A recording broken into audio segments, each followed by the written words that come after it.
What is up, everybody? Welcome back to yet another episode of the Camera Junkie live stream. This is episode 124. You heard correct.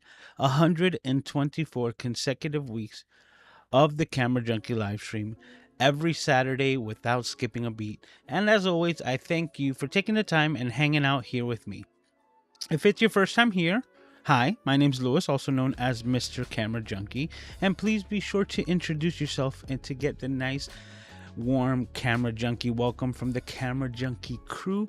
And as you know, tradition goes here, we gotta go right to the chat to see exactly who's here, who's in the house.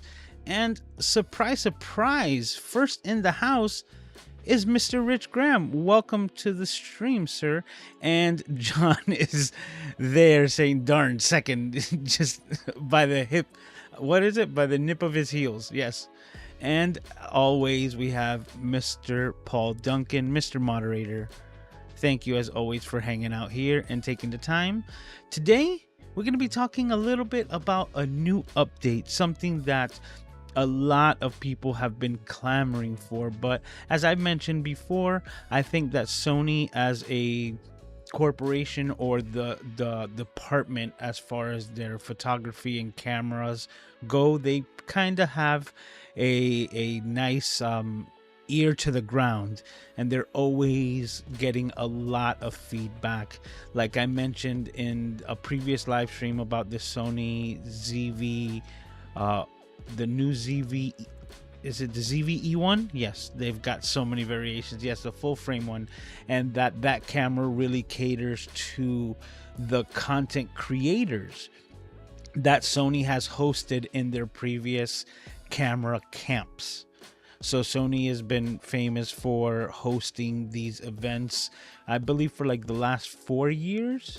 They've been hosting a camera camp event, and the feedback that they've been getting, they have been directly applying it to their cameras. So we're going to get into that a little bit. I see Stephen Wicks saying greetings, sneaking in here. Thank you for stopping by. All right. And the way that we do it here, let me see about using the markers. Gotta remember that. And that's just a note to myself. Markers is a new feature of Ecamm. So with the help of Mr. Moderator, that does an amazing job moderating my live streams, I'm trying to kind of preemptively put in timestamps on the parts of the live stream that I already know that I'm going to be taking part in, like the introduction. Second part would be like the podcast section recording, and then City's Got when we close it out. So I've given Mr. Moderator a small template to see if he can help me out with time stamping those events through the live streams, to see if I can implement them into the description to have a better searchability through the live streams once we're done with them. But then also Ecamm gives me, the host, the ability to put the markers down in the recording in the SRT file within the files that get recorded directly to my hard drive by simply pressing the letter M on my keyboard, and that will put in a marker, M for marker, and that marker will then have the timeline stamped with the sections of where I started, to make it even easier to apply the templated timestamps to the actual locations where they are on the live stream. So both hitting it from both sides, and today we're going to put it into place. So you'll be seeing me hit the M marker for the different sections, and that's just another amazing added feature, part of Ecamm, which is what we use here. Okay, give me 1 second. Aiden?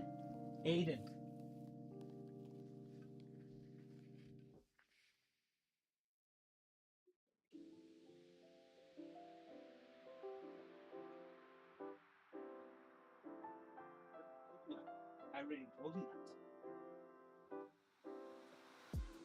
Woo-hoo.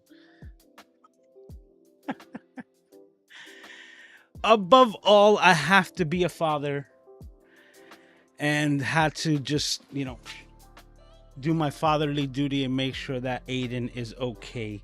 just that instinct. For some reason, I had like, let me take a look over here, and he was just about to get into it. It's okay. We'll hang out a little bit later. But for those of you who don't know, I'm a single father, and I take care of my son, and he is priority over all things. He's having a little bit of a fit right now, but he'll get over it. You'll be okay, puppy. All right. So back to where we were. Cutting out these sections, I'm going to be getting into the podcasting section, just a little bit of the recording of what I'm going to be doing. As far as he is poking at me really hard right now. He is not happy with that. Okay, so give me 1 second, guys, and let me see what I can do. Yes. You want me to pick you up now?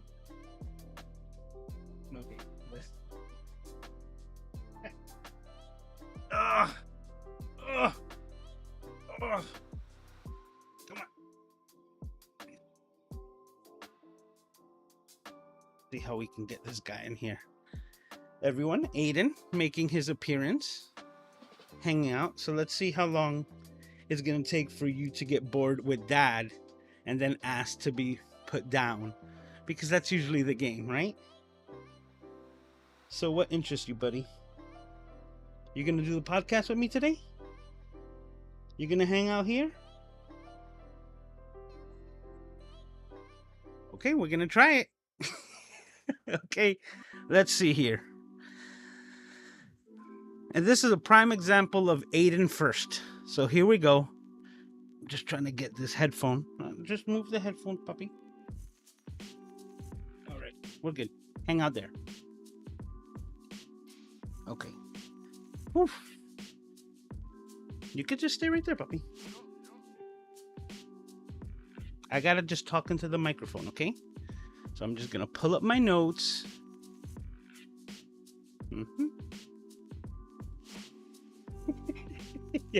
You are all up in the way, buddy. You are all up in the way. Come on. All right. Okay, I think he's bored of that already. All right, let's see.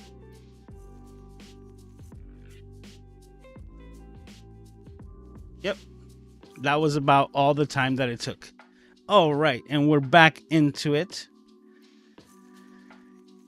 All right, so I got my notes up. This is the section that I was trying to explain before. Now is where I'm going to get into the recording of the podcast section. And as you can see, that everything can go off the rails sometimes, especially dealing with Aiden. He's priority. He's the boss. So with that being said, it just goes to show you a little bit of like a behind the scenes production where I'm able to do this and then take the sections in the middle. Okay, I'll put on your cartoons. There you go. And then just record the section in the middle, and I'm able to pull that out for the future. And that way I am able to repurpose the same things that I'm doing as part of my live streams and working on getting these podcasts completed and edited so that I can re-upload them and then start utilizing the YouTube playlist or the YouTube podcast playlist so that we can have the video podcast and the podcast and then be broadcasting it using the power of YouTube. Let me close this out. I don't know why that's there, but that would have been distracting.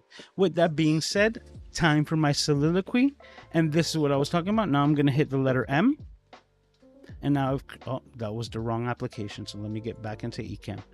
Hit the letter M, marker added. There we go. And that just gives me a timestamp for my notes. And let's get into it.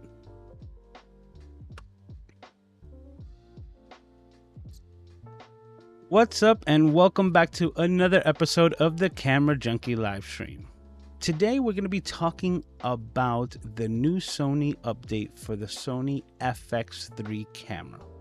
Now, there have been a lot of creators ever since the release of a couple of Sony's newest cameras that have been a bit upset on the fact that their high-end flagship cameras of years prior have not received these lucrative and amazing updates to the tech and the gear that they already purchased. Now, I have spoken about this subject in the past, saying that my understanding is just like moving from one computer chip base, being like an Intel based computers, to the new Apple Silicon, that it is completely different, and you cannot expect the older tech from the Intel days to complete the tasks of this new latest and greatest tech.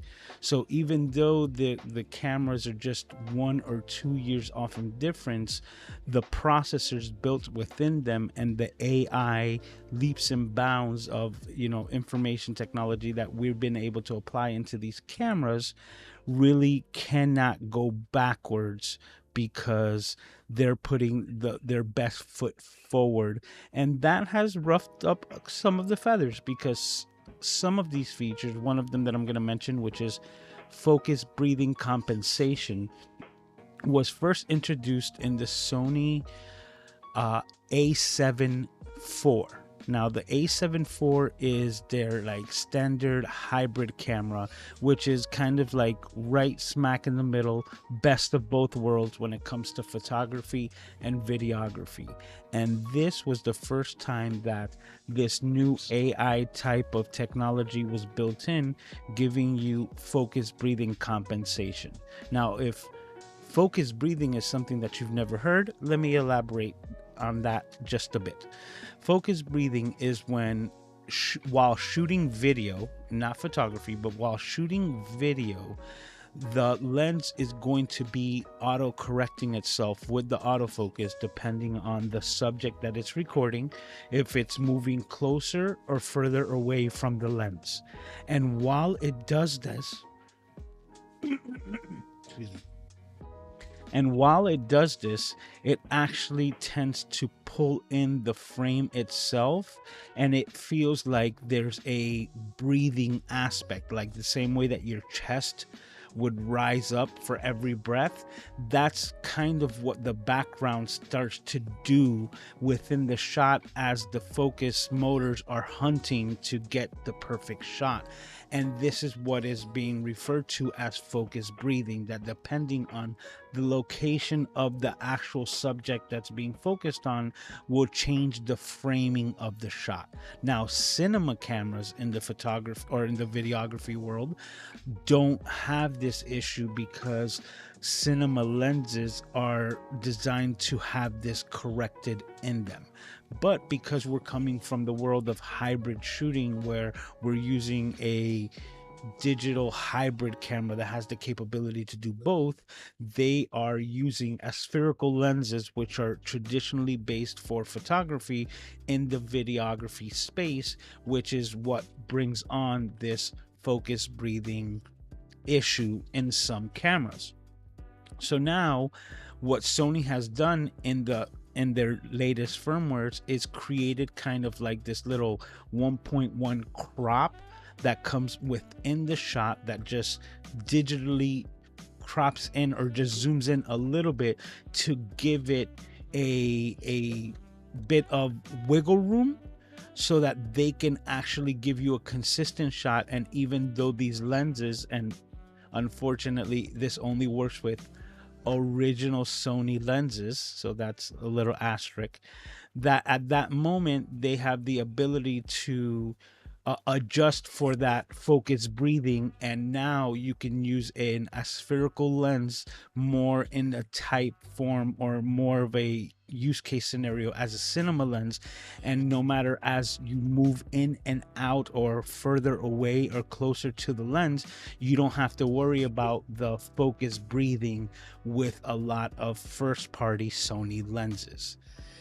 And once this amazing technology was available to the masses, a lot of people who have paid a lot more money that's being asked for the Sony A7 IV were kind of upset that this was not available in their bigger, badder type, more expensive flagship cameras. And those are that I'm talking about, the Sony a7S III and the FX3, that are more video centric cameras for Sony. With that being said, that's when I started addressing kind of like the elephant in the room, where the older cameras, even though they are incredible, like the Sony a7S III, is kind of also being long in the tooth. I believe it's been around for 3 years, and in the digital camera space, that is like dog years. So, you know, if it's almost like 21 years have passed by for that technology, or better said, the components inside that can run that technology. So I had mentioned that this is something that is probably not feasible for the older Sony cameras, and we've kind of reached a middle ground with this new Sony FX3 version 3.0 firmware update. The FX3 is also a bit newer than Sony's a7S III, even though there's a lot of similarities, and people will basically say that the a7S III or the FX3 is basically a cinema line version of the a7S III. But at this point, it looks like they were able to compile the firmware to give the FX3 some of these new features that are now available on even much entry-level cameras like the Sony ZV-E1 that was just introduced for $2,200, basically less than half the price of the FX3, and has a lot more AI assisted features when it comes to autofocusing, codecs, and basically everything that they can fit into that package. So now what is rumored is that the Sony FX30, which is the APS-C younger brother of the FX3, that has a lot of these features, will also be getting some of these newer features that were just applied to the FX3 into its system as well. So it looks like the FX30 is also going to be getting a bump up in ability and functionality when it comes to the new update, and that will be considered update firmware 2.0. It's version 3.0 for the FX3 because it is the third iteration. So the first thing that I already spoke about was the focus breathing compensation. So that's going to be added into this new update. Another big thing for the FX3, which is really bringing it to like the cinema line and kind of separating it away from the a7S III and pushing it ever so closer to the FX6, its bigger brother, full-size cinema camera, is the fact that it has the DCI 4K codec now with a true 24 frames a second. Now, I like to make my live streams and a lot of my pre-recorded content at 30 frames per second. I have my reasons for that, but there's a lot of people who still use the traditional 24 frames a second, especially more on the cinematic side or the video cinema side. If, let's say you're making a short film, you know, etc., etc. With the DCI 4K codec and the true 24 frames, you don't get the 24 frames, which is what we usually use in our hybrid cameras, which is called the drop frame, the DF. So it's actually a 23.97 frames per second. And now with this update, you're going to be getting a true 24p, so a solid 24 frames to easily be able to be like used with other timelines of other like higher end cameras. So the DCI 4K codec with the true 24 frames a second is now going to be available, and one of the features of this is that it really doesn't have shutter angle as far as the speed, but it does give you the option to go 1/48 over a second, which is exactly double the frame rate of the 24 frames per second. So 24 and 24 is 48, and that is the best shutter speed or angle that you should be using with a 24 frames per second, so that you can get the most realistic and natural motion blur.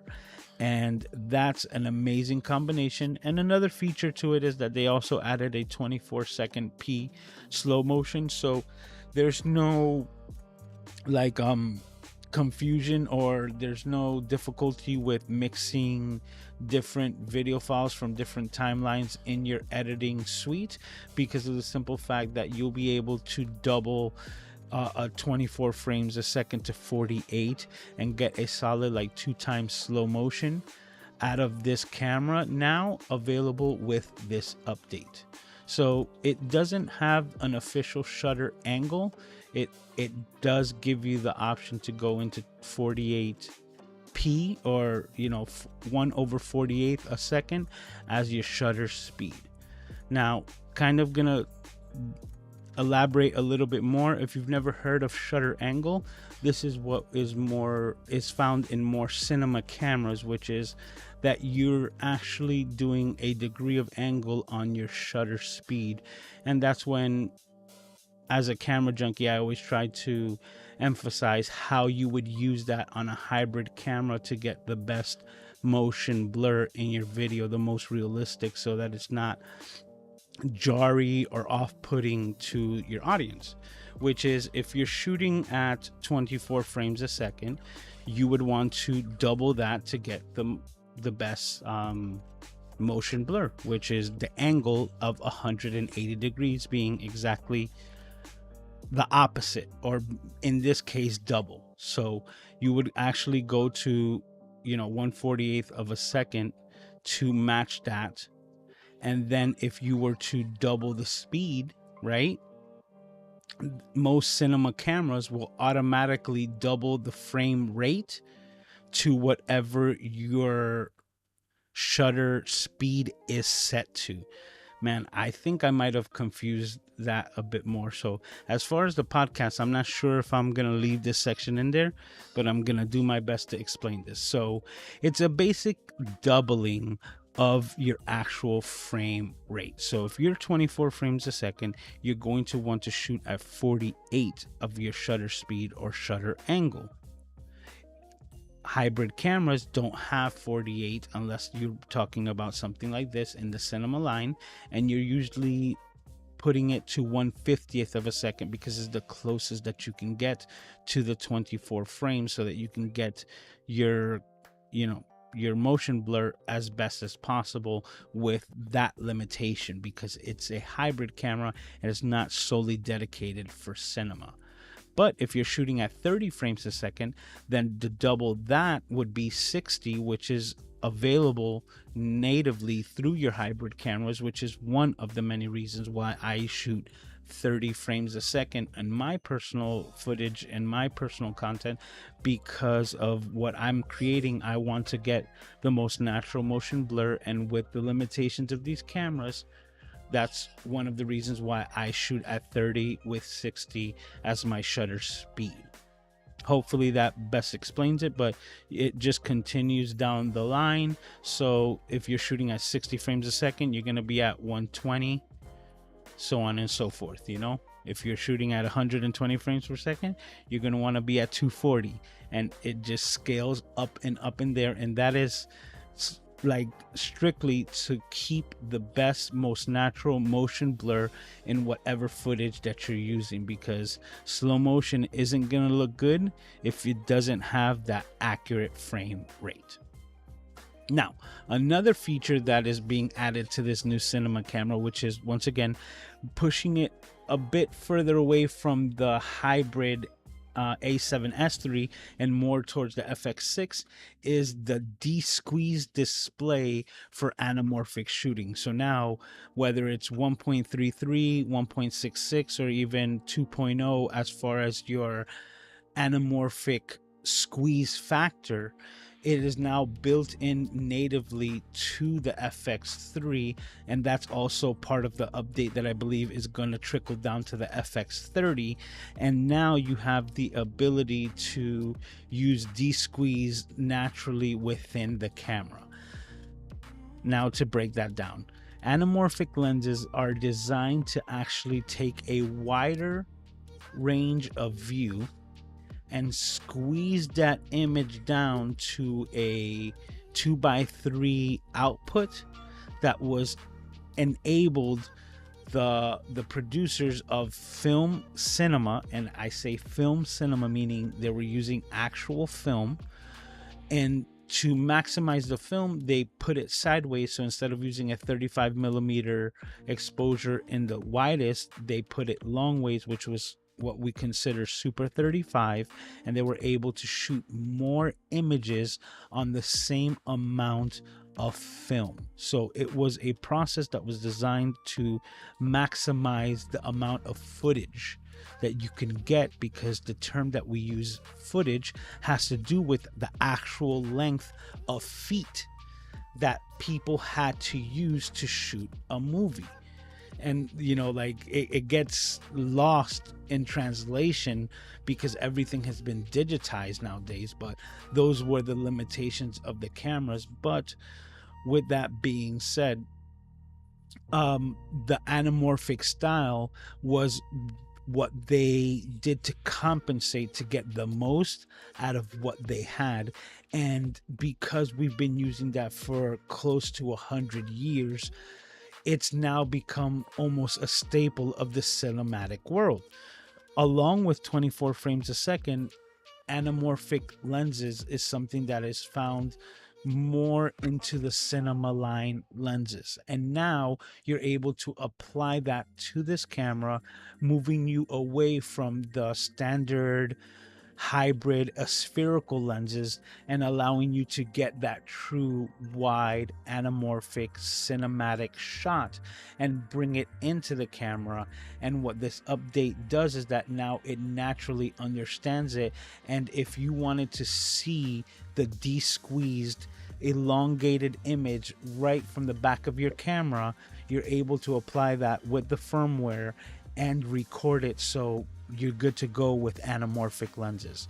Now you're not just subject to having to use like an external recorder like an Atomos Ninja to get that image out of the camera. It is now built into the firmware, so that is amazing. And the thing is, going back to this, that's kind of it when it comes to the things that I was able to really determine as differences, because everything else is kind of catching up the FX3 to the firmware of the FX30 and kind of catching it up to like the best that they have. But it is no guarantee for other cameras like the Sony a7S III, which is also very similar to the FX3, but I haven't heard anything and haven't found any information on that being a possible upgrade path. So I will keep everyone updated as best as I can if that were to change. But as of right now, it looks like this latest update is for the Sony FX3 and will be coming out weeks later for the FX30 with some of these similar updates. But unfortunately, like I mentioned before, I think due to the limitations of the hardware, I do not think that the latest and greatest updates will be available to all of the older cameras, even if they're just about 2 or 3 years out. And that's my piece. So it's a great update for FX3 and FX30 owners, but as of right now, the rest of the Sony Elite will have to wait with bated breath to see what's Sony's next step. Will they be releasing a firmware for the A7S III, or do they have an A7S IV just around the corner?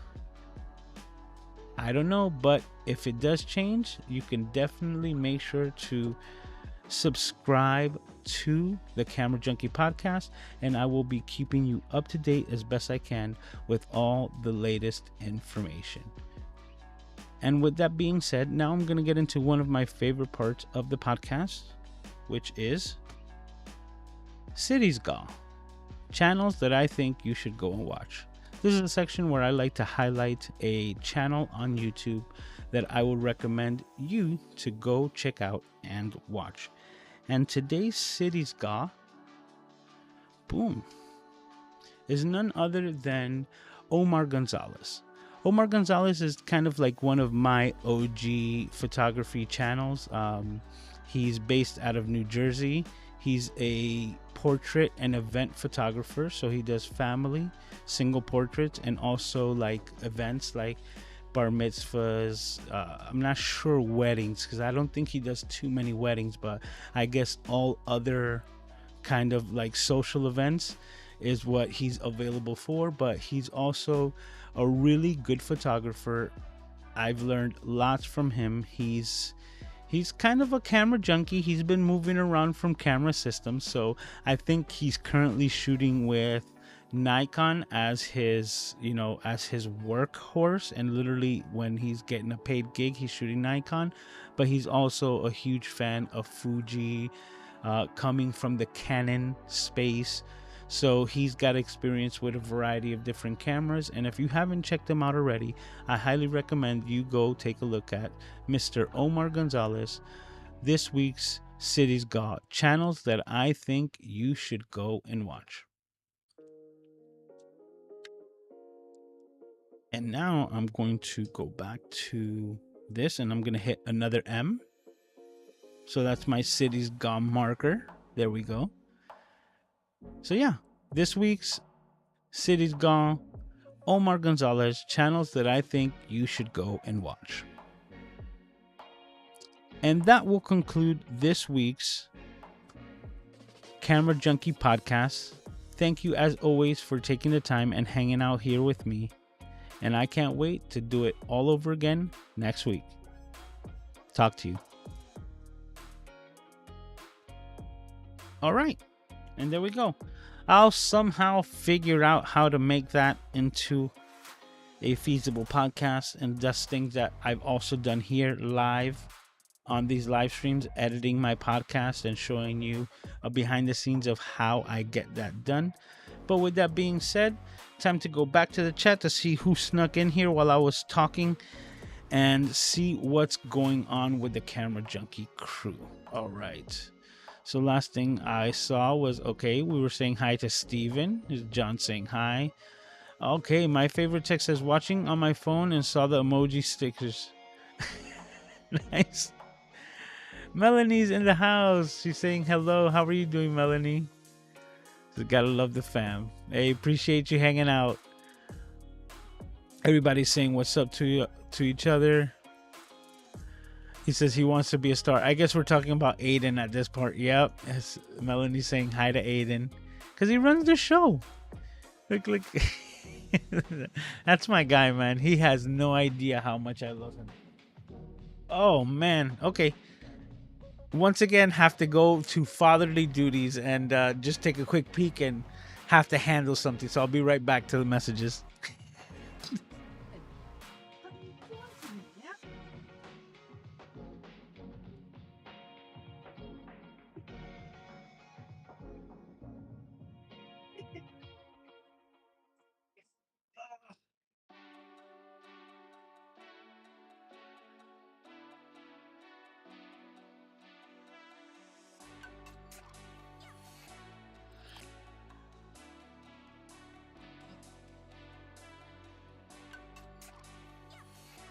An eventful live stream today. All right. Aiden has officially taken over the show.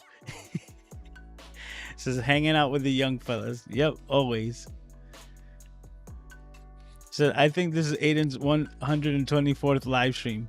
Actually, he's been through all of them because these are the weeklies, but I've lost count, man. I've lost count with all the ones that I've done. I was fortunate enough to do a live stream just this Friday with Paul on the Ecamm live channel doing a live demo. So that was also a lot of fun. And that's just another, like hour in the logs. Like pilots are logging hours, but like I have 6,400 flight hours, however many it is that they need. You gotta clock in. You gotta clock in your live stream hours. So it's a muscle that you can use to and you have to work it out. So the more that you can, the better you get. And I was able to do this live stream with Paul, and if I'm just starting to think about how many. I'm probably well over 200 live streams, without a doubt, if I start really looking into it. Yeah. He says he's getting bigger, man. He had a growth spurt. And he like really stretched out. But yeah, definitely getting bigger, with more pushback, with more Aidentude, like I like to say. He gives me his Aidentude.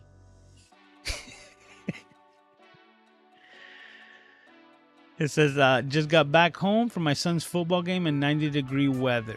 Also, that's actually pretty good. 90-degree weather is not cold. Upstate. Thank you. I just try to do my best with my son.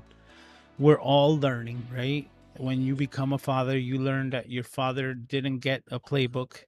He doesn't get, like instruction manuals, and that every child is different, and you just have to work with them because they are their own person, and learn from them as much as you can teach them. And Aiden has taught me a lot more than I've been able to teach him, and forever grateful. Love my son more than anything.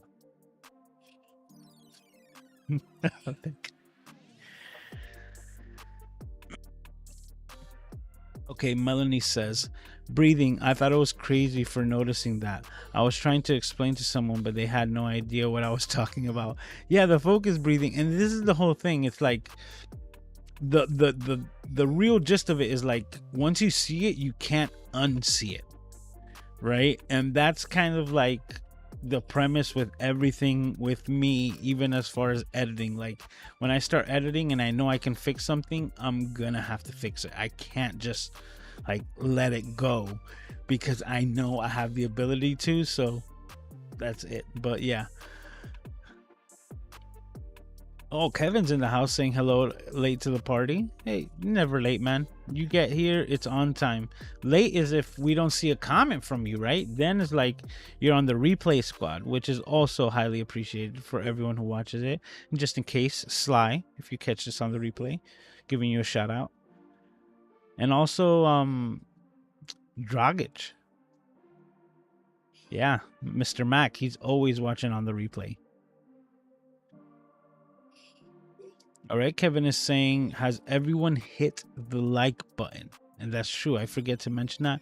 Please hit the like button. It is highly appreciated. Okay, John says, I was checking out your cameras in the background and wonder if any of them was your first camera. Has special memories. My first camera, I don't actually own. Like my first camera was given to me when I was super young, maybe when I was like 8 or 9 years old. It was, I even forgot the brand. I just remembered the style of cameras that they were. So I don't know if you guys were to remember, we went through a lot of iterations of cameras when we first started using flash, and then there was the flash bulbs that would actually like waste, so you actually had like a track of like 5 or 6 bulbs, and as soon as it flashed once, that was it. It was spent. That bulb flashed and it gave everything that it had for that one time, and it was never reusable. It was just a one-time use flash bulbs. But my first camera was actually the long ones, and I should probably do some more research on it to get you the correct information. Note to self to do that. But it was basically the ones that they were like really long. They kind of looked like a 80s cell phone, right? And they were basically like a square brick, but you use them in the long ways. And the cartridges of the film, I think they were 8mm or 10mm, because they were much smaller, so they weren't traditional film, and they had like this the actual cartridge was covered on both sides. So compared to like what we traditionally consider film in our 35mm rolls, where you would pull it out and see the actual film, these cartridges you wouldn't. They were basically closed almost like a cassette tape, and they had like almost like the shape of like a telephone, you know, where it had like kind of like two bulbs where the like kind of like where the film was stored, and then where it would end up, and as you used it, it would just scroll within. So that was like my first camera that I actually had to take photographs with. It had a reusable flash. It was a hand-me-down camera from my mother, right? It was what she used to, you know, capture photos, and that was my first camera. And then, you know, through the years, you know, film was so different, because I remember having my cameras with film, and a roll of film would last me a year, because I was very selective with the images that I was taking. I wasn't just going out and shooting everything, especially back then. So I would take my camera to like special events and maybe take 1 or 2, maybe 3 photos for that event. And those are just for my own personal memories.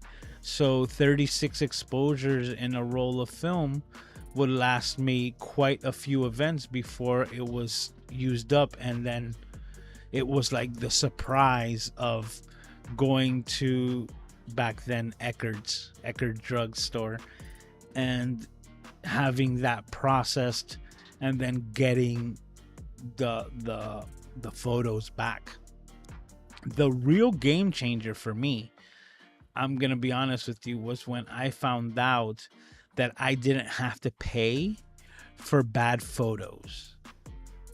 So this is, you know, like, you really don't get taught all the things, right? So when I went and I would go develop my film at the drugstore, I would go drop the film, come back later. When I would come to pick up the prints, you would go and you would look at all the prints, right? And I would see if I had 36 exposures, I had 36 photographs, right? And not all of them came out to be good photos. Some of them were overexposed. Some of them didn't do anything, you know, bad photos, so on and so forth. And it was like a cool surprise of to see like, oh, what images and how good was I able to capture them, right? Your own memories.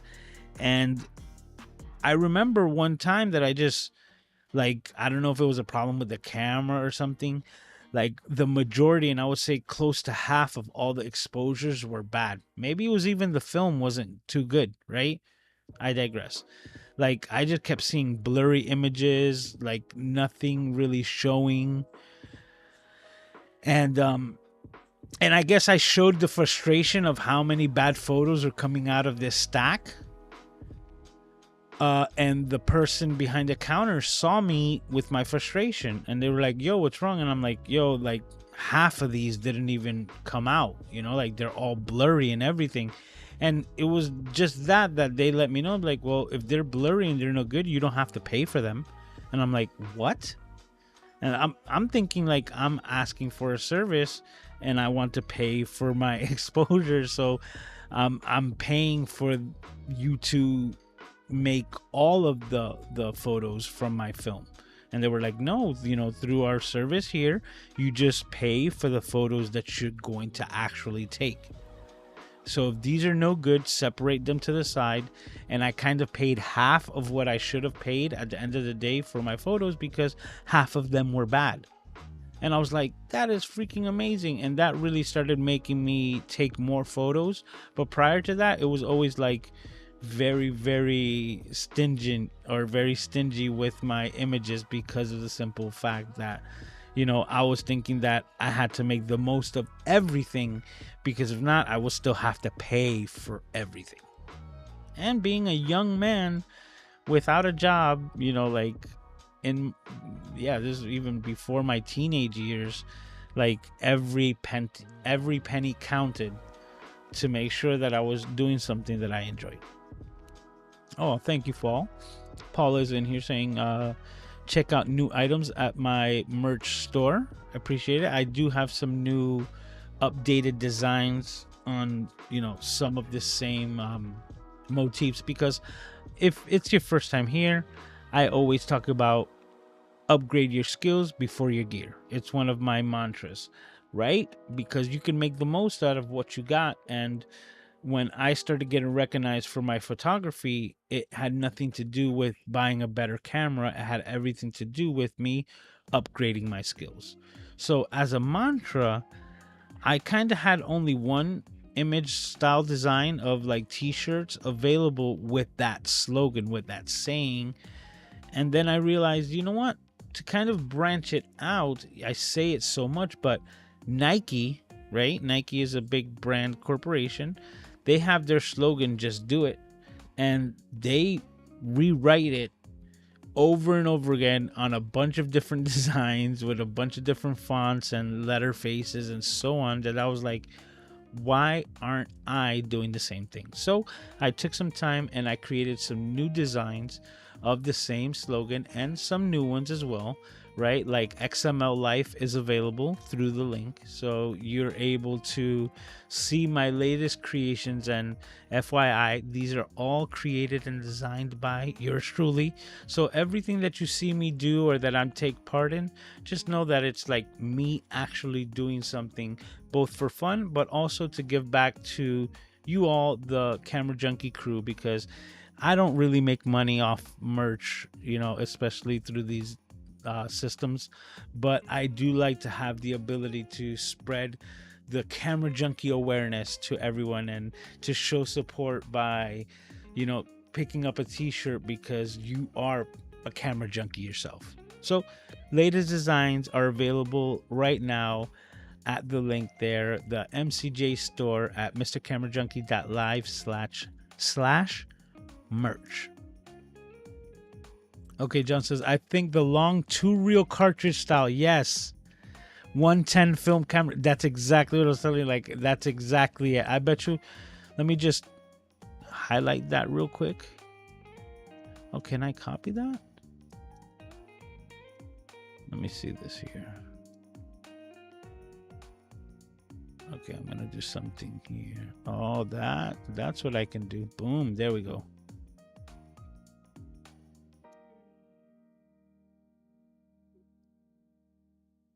I am copying your text, and now I'm going to Google it. Boom.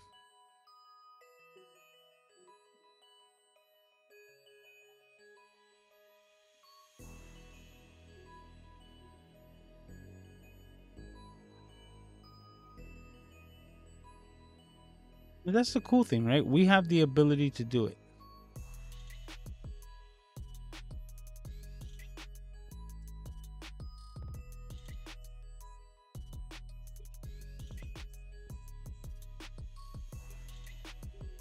Yep, that's exactly it. You nailed it, John. The 110 like millimeter reel cartridge. And yes, and let me see. Man, look, that looks like it. I was gonna say Kodak, but I wasn't sure because there's obviously a bunch of different brands and models. But yes, that's exactly it. The long style 110 millimeter, you know, like film cameras. Man, that brings back memories. What brand is that? Frugal? No, that's still a Kodak. See, that one looks exactly like the one I had. You know what? I'm going to go back to the Cities Gaw page real quick so that you guys can see what I'm seeing. I believe this is it. Okay, so yes, this image right here that we're seeing here, pretty big. Can we make it bigger? No, let's go back. Okay, so this Kodak camera, like, this is basically it. See, like, optical lens, cartridge went into the back. It was just a brick. I think it had a lanyard with it when I owned it, but it was just easy, pocketable, and that was like my first camera. But mine had a flash. I remember mine had a flash. So it might have been even newer than that,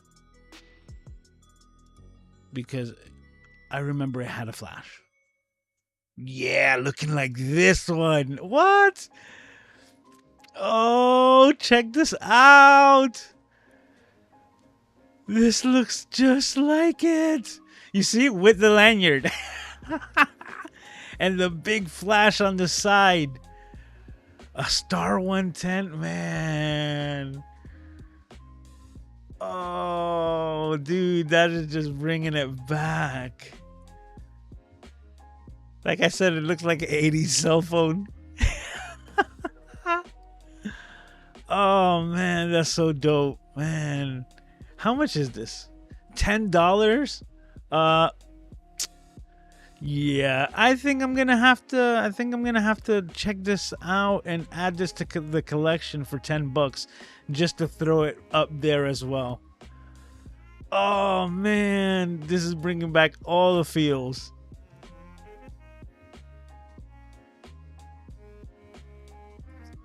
Just started thinking about my mom. So yeah, that was my first camera, 110 millimeter film style, and most likely it was a Kodak camera. It looks like they were the ones who came out with that brick design. Haven't really seen anything else from these searches, but yeah. All right, so there we go.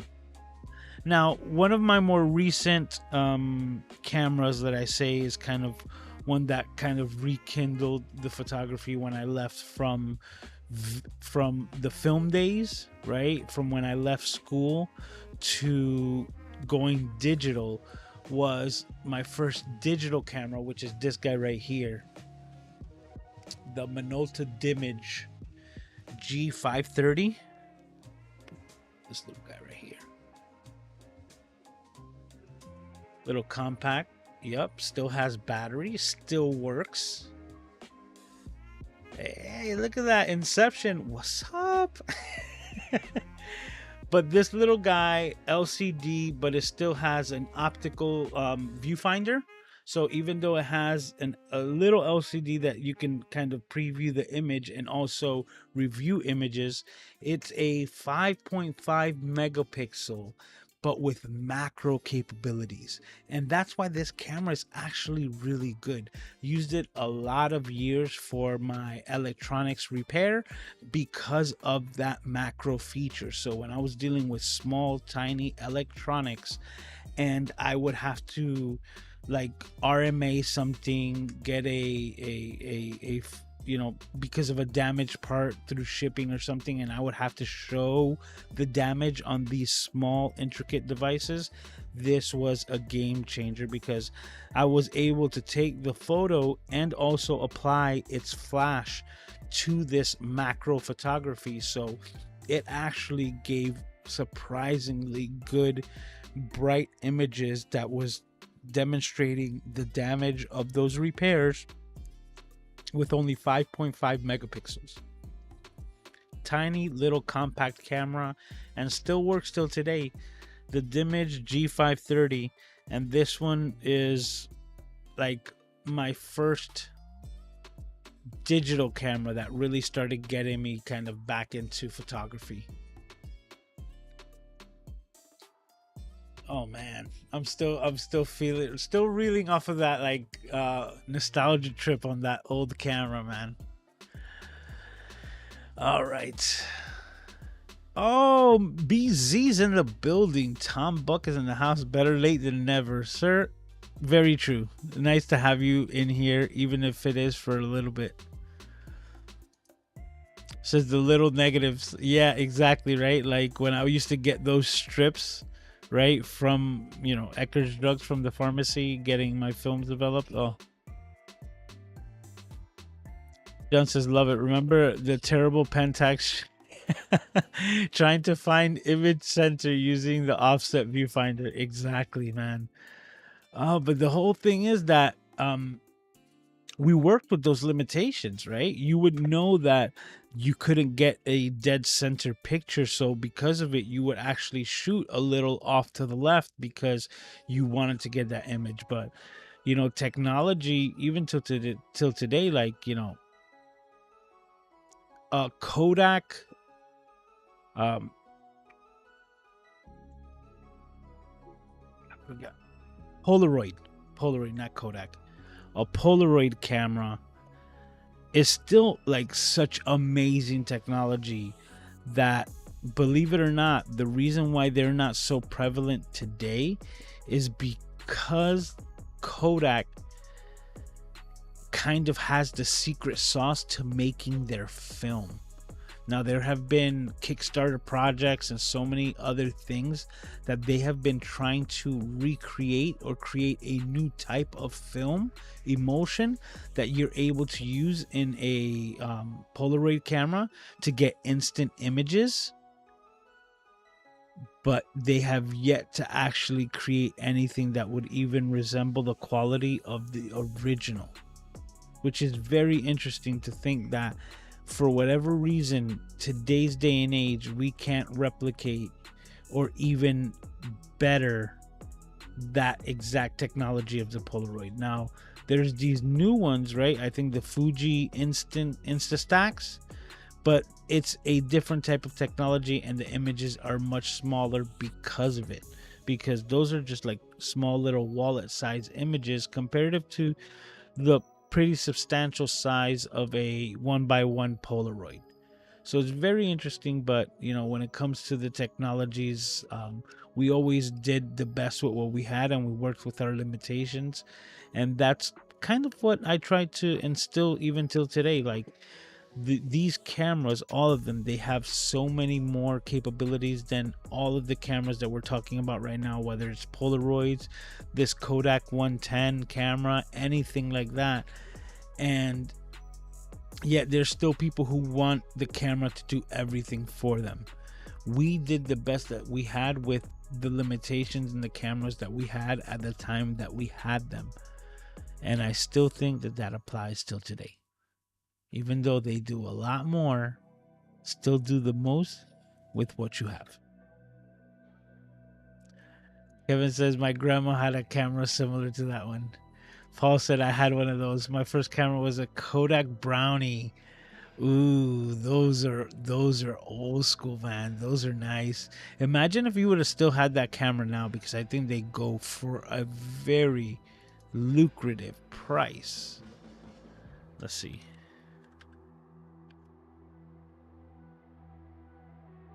Because another thing is that I still shop, you know, like every once in a while, like vintage or like I say garage sales. Like I'll stop at a garage sale or yard sale and I would just straight ask, do you have any cameras? Like, do you have any old school vintage cameras, to see if I could get a deal on something like that? And look at this. Let's check the images. This is the Kodak Brownie camera. Look at this little box. On this number 2, look at this. Because this is literally like probably number 2 off the line. So let's go back to this. Boop. Take a look. That's the Brownie camera. It was just a box with a handle. No viewfinder, no nothing. Now we have different ones. You see, like these are newer iterations, right? But it's amazing because this was also like completely portable. When you start really thinking about that, we were using cameras like this. And then the accordion style type, you know, something more like, let's see, yeah. Look at this. Brownie automatic.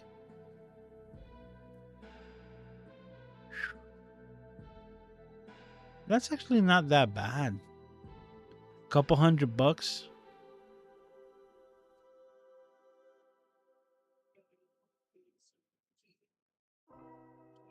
You would have to restore the leather there on the bellows.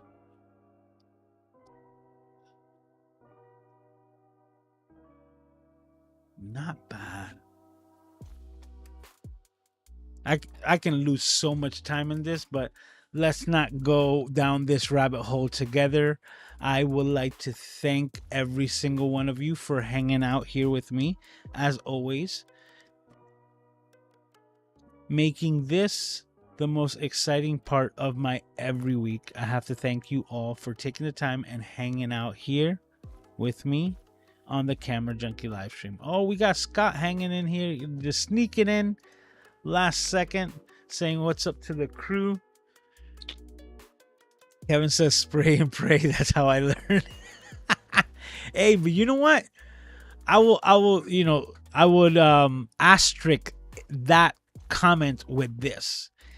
If you're actually learning from spraying and praying, hit it up, man. Right? Because if you're able to just go and take a bunch of shots, but then actually go through them, cull them, and look at the best shots, which ones were the sharpest, which ones were the best, and then once you find those images, reverse engineer them, through Lightroom or whatever it is that you're using, and start writing down the information that was used to achieve the good shots. What was the ISO? What was the shutter speed? What was this? Especially if you're on full auto, all that gets documented in the metadata, and that is a good step to show you what you should have your camera set to get those types of images, and then allows you to play here and there on your exposure, on your shutter speed, so on and so forth, to make it best image for you. So if you are spraying and praying with your images, just make sure that you take the time to cull them so that you can learn the most from your actions. Boom. All right, John says that was fun. Great idea for history camera live streams, perhaps.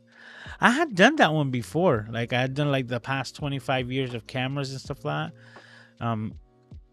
It didn't perform the best, but I have so much fun doing it that I do not see myself saying no to doing a vintage or history of camera live streams. So great idea. And I will definitely write that down for a future installment of the Camera Junkie live stream. Everyone, it's been a blast. As always, the best part of my week. And I have to once again thank you for taking the time and hanging out here with me. If you don't know, this was episode 124, and next week will be episode 125, because that is 125 consecutive weeks without skipping a beat of the Camera Junkie live stream. And I can't wait to see all of your smiling faces right here as we do it all over again, 10 p.m. Eastern Standard Time, every Saturday, right here on the Camera Junkie live stream or on the Camera Junkie YouTube channel. So take care of yourselves and each other, and I can't wait to see all of your faces next week right here on the Camera Junkie live stream. Talk to you.